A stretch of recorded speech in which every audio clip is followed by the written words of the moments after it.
বিসমিল্লাহির রহমানির রহিম। প্রিয় নেতৃবৃন্দ, সহকর্মীবৃন্দ, সকল সুবর্ণাতিগণ, আসসালামু আলাইকুম। প্রতি বছর মে মাসের এই দিনটি আমাদের পরিবারে আসে এক বেদনা বিধুর স্মৃতি নিয়ে।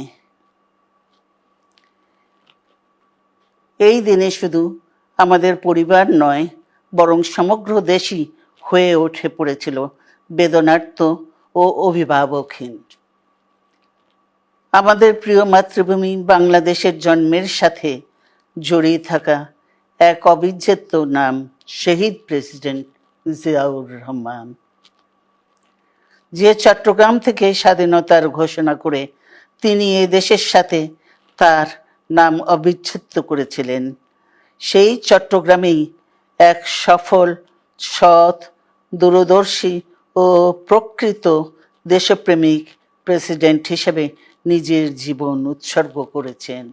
এদেশে গণতন্ত্র, স্বাধীনতা, সংবাদপত্র ও বিচার বিভাগের স্বাধীনতা, স্বনির্ভরতা ও উন্নয়ন এবং নিজস্ব জাতীয়তাবাদ সৃষ্টির অনন্য রূপকার শহীদ জিয়া, যে গণতন্ত্র প্রতিষ্ঠা আর সার্বভৌমত্ব রক্ষার লড়াইয়ে তিনি শাহাদাত বরণ করেছেন, সেই গণতন্ত্র নিরবচ্ছিন্ন যাত্রা আজও বাধাগ্রস্ত হচ্ছে প্রতি পদে পদে।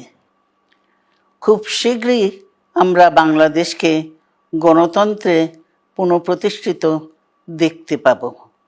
এই হোক শহীদ জিয়ার শাহাদাত বার্ষিকীতে আমাদের অঙ্গীকার। এই লক্ষ্যে সুশৃঙ্খলভাবে এগিয়ে চলার জন্য আমি বিএনপির সকল পর্যায়ের নেতা কর্মী ও দেশবাসীর প্রতি আহ্বান জানাচ্ছি। মনে রাখবেন, সবার জন্য গণতন্ত্র ও উন্নয়নের মাধ্যমে সকল সমস্যার সমাধানের যে রাজনীতি শহীদ জিয়া রেখে গেছেন, তা বাস্তবায়নের মাধ্যমে তার প্রতি শ্রদ্ধা জানাতে হবে। আমরা তার বিদায়ী আত্মার মাগফিরাত কামনা করছি। আল্লাহ হাফেজ। বাংলাদেশ জিন্দাবাদ।